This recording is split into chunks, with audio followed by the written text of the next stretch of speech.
కళ్ళు మూసుకోండి, రెండు చేతులు జోడించండి. ఒక్కసారి మీ మనసులో 2026 సంవత్సరాల కిందట నా కొరకు యేసు ప్రభు వారు ఈ లోకానికి వచ్చి ఆయన కలువరి శిలువ పైన, గొల్గొతా కొండ పైన ఆయన రక్తాన్ని కారుస్తున్నటువంటి, ఆ బాధపడుతున్నటువంటి, ఆ వేదన చెందుతున్నటువంటి, ఆ మండు టెండలో విలగలాడుతున్న దృశ్యాన్ని ఒక్కసారి నా రెండు చేతులు చూపిస్తున్నాను. మీ యొక్క మనసులోకి తెచ్చుకోనండి, మీ ఆలోచనలోకి తెచ్చుకోనండి. ఏ పాపం చేయని దేవుడు ఎందుకు అంత శ్రమ పడవలసి వచ్చింది? ఏ దోషము లేని దేవుడు ఎందుకు అంత బాధపడవలసి వచ్చింది? ఎవరి కోసం? ఎవరి కోసం? ఎవరి కోసం?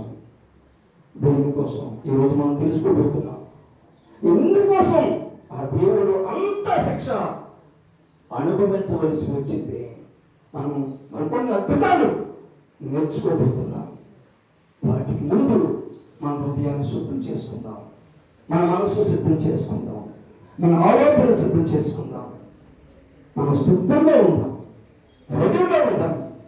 ఆశపడి ప్రాణాన్ని ఆయన తృప్తిపరుస్తాడు, ఆయన కార్యాలు జరిగిస్తాడు. కొద్ది నిమిషాలు ధ్యానం చేసుకోండి మీ మనసులో. హల్లెలూయా, హల్లెలూయా.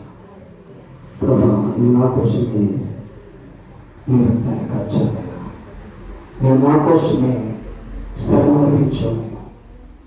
నీ కొరకు ఉపయోగపడే పాత్రగా నాకు అవకాశం ఉంది.